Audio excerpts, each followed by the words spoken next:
आप सभी प्रभु चरण अनुरागी श्री राम भक्त को जय सिया राम, जय श्री राम। आज हम सभी रामचरितमानस के एक बहुत ही पावन और अद्भुत चौपाई की गायन करते हैं।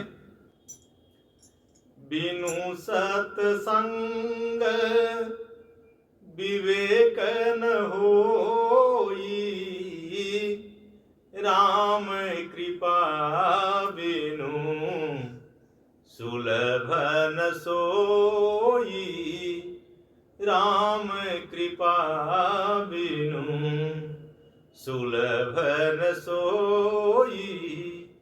बिनु सत्संग विवेक न होई, राम कृपा बिनु सुलभ न सोई, राम कृपा बिनु सुलभ न सोई।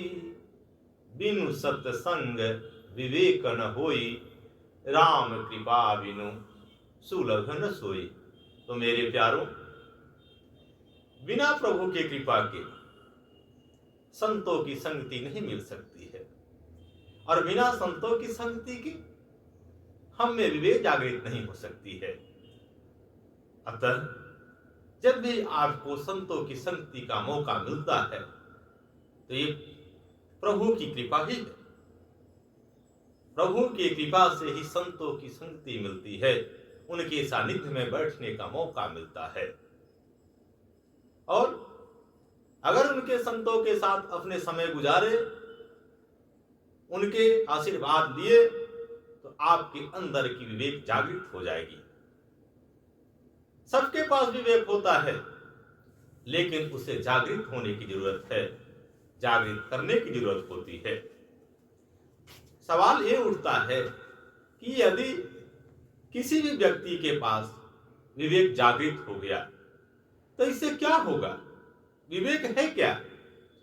कह रहा है कि विवेक में इतनी प्रवीणता होती है कि वह तत्क्षण सत्य का आभास और असत्य के परित्याग का सामर्थ्य दिलाता है।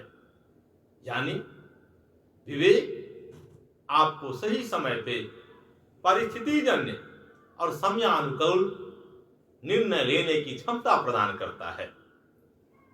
और अगर आपके जीवन में ये सामर्थ्य आ गई कि आप सही समय पे सही निर्णय लें, तो आपकी जीवन ऊर्ध्वाधर चलती जाएगी, वो आकाश में उड़ान करेगा।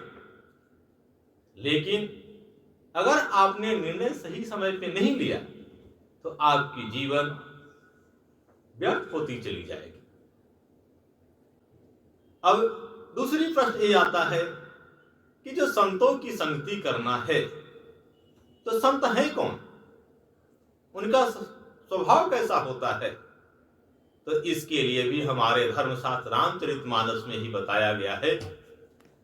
उत्तरकांड में जब काकभूषुंडी एवं गरुड़ जी का संवाद हो रहा है, तो उसमें एक प्रश्न के जवाब में ये बताया गया है कि संत का स्वभाव कैसा होता है, संत कौन होते हैं।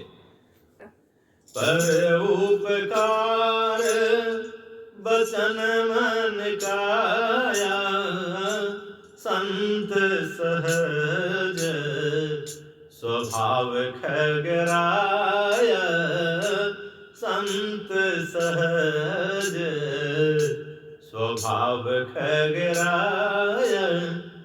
यानी संतों की सहज स्वभाव पर उपकार होता है। और कैसे? मन क्रम वचन पर उपकार वचन मन काया।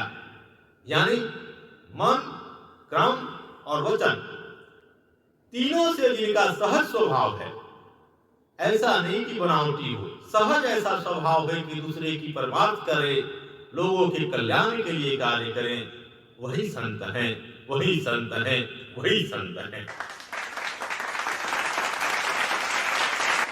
अर्थात संत वे होते हैं जो परमार्थ के लिए उनका जीवन व्यतीत होता है और उनके जीवन का केवल एक और एकमात्र उद्देश्य होता है कि लोगों को कल्याण हो, लोगों की भलाई के लिए जिए, लोगों की भलाई के लिए अपने उपदेश के एक एक वचन जो उनका होता है लोगों की कल्याण के लिए होता है।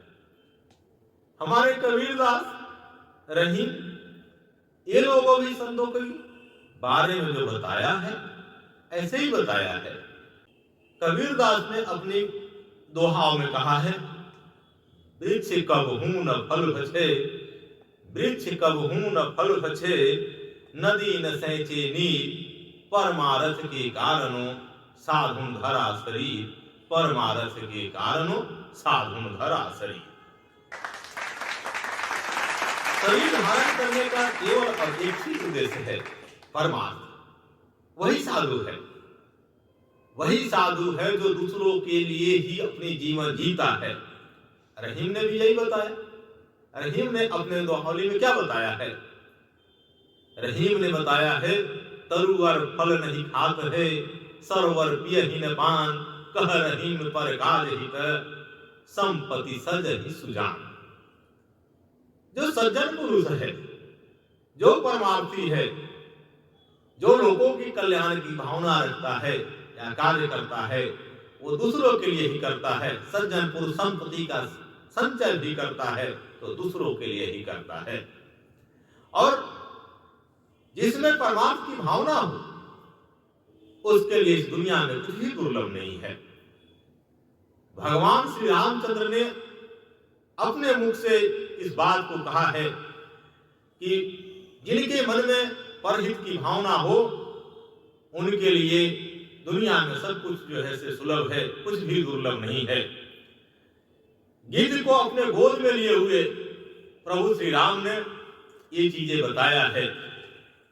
परहित बसाही जिनके मन माही, तिन्ह कहूँ जग दूर लभ कछु नाही, तिन्ह कहूँ जग दूर लभ कछु नाही। अर्थात जिनके मन में ऐसी भावना हो, हृदय में ऐसी धारणा हो दूसरों की कल्याण के लिए, जो दीनहीन हैं, जो वंचित हैं, जो अभाव में ग्रस्त हैं, उनके उत्थान के लिए अगर आप कुछ कर रहे हैं ये सबसे बड़ा धर्म है, यही धर्म है। और अगर ऐसा कुछ करते हैं तो आपके लिए इस संसार में कुछ भी दुर्लभ नहीं है। परहित सरिस धर्म नहीं भाई, और पर पीड़ा सम नहीं अधमाई। अर्थात सबसे बड़ा धर्म जो है दूसरों का हित करना ही है। दूसरों का अगर हित करते हैं तो आप परमार्थ की काम करते हैं, तो आप सबसे बड़ा धर्म कर रहे हैं। और ये कैसे हो सकता है? जब आपके अंदर विवेक जागृत होगी। और विवेक जागृत कब होगी? जब आप संतों की संगति करेंगे। मेरे प्यारों, संगत का रंगत आपके हमारे जीवन में कब और कैसे चढ़ने लगता है इसका आभास तक नहीं होता है। परंतु संगत का रंगत ऐसे होता है कि यदि आपने संगत अच्छा किया तो आपका जीवन ऊर्ध्वगामी हो जाएगा। नित्य प्रतिदिन आपके जीवन में उत्थान होते जाएगी। और इसके विपरीत यदि आपने संगत गलत किया, दुष्टों की संगति की, आपकी जीवन पतन की ओर चलती जाएगी। अतः अपने जीवन में संगत पे विशेष ध्यान रखने की जरूरत होती है। इसके उदाहरण स्वरूप आप देख सकते हैं, गगन चढ़ई रज पवन प्रसंगा, गगन चढ़ई रज पवन प्रसंगा, कीचहि मिलई नीच जल संगा। अगर आपको भी गगन की उड़ान भरनी है, ऊपर उड़ान करना है, तो आपको अच्छे लोगों की संगति करना होगा। अगर आपने दुष्ट की संगति की तो कीचड़ बन के यहीं पे रह जाएंगे। इसलिए प्यारे, अपनी संगति अच्छी कीजिए। ऐसे भी बताया गया है, को न कुसंगति पाई न साई, रहई न नीच मते चतुराई, रहई न नीच मते चतुराई। अच्छे से अच्छे विद्वान और बुद्ध पुरुष यदि उनकी संगति गलत हो गई तो उनकी भी नाश तय है, उनका भी विनाश हो जाएगा। और इसके विपरीत यदि आपने अच्छे लोगों का संगति किया तो एक सामान्य जन क्या, एक दुष्ट भी अगर सज्जन पुरुष का संगति किया तो उसके जीवन में सुधार आ जाता है। सठ सुधरहि सत्संगति पाही, सठ सुधरहि सत्संगति पाई, पारस परस कुघात सुहाई। सठ सुधरहि सत संगति पाई, पारस परस कुघात सुहाई, पारस परस कुघात सुहाई। इसलिए प्यारे, मैं आपसे अनुरोध करता हूं कि आप जहां भी हों, जैसे भी रहें, यदि आप किसी का भलाई कर पाते हैं, दूसरों को सहयोग कर पाते हैं, यही सबसे बड़ा धर्म है। और यदि भगवान की कृपा आप पर होती है और संतों के साथ कुछ समय बिताने का अगर मौका मिलता है तो आप ये प्रभु की कृपा माने और उसका लाभ उठाएं। एक चीज और बताना चाहता हूं, प्रभु ने बुद्धि सबको दिया है, अगर उसका सही उपयोग किया तो आप बुद्ध, और उस बुद्धि का अगर आपने प्रयोग नहीं किया, सही से उपयोग नहीं किया तो बुद्ध। आप बताएं, बुद्धि तो है लेकिन अगर उसका आपने उपयोग नहीं किया तो वही बुद्ध है। और जो सही समय पर उपयोग कर लिया बुद्धि का तो बुद्ध हुआ। और बुद्धि का सही समय को उपयोग करना ही विवेक है और वही विवेकवान है। इसलिए आप अपने बुद्धि का सही उपयोग करने के लिए संतों की संगति करें, सज्जन पुरुषों की संगति करें, महाजन पुरुषों की संगति करें। और उनके साथ होता कौन है? महात्मा कौन होता है?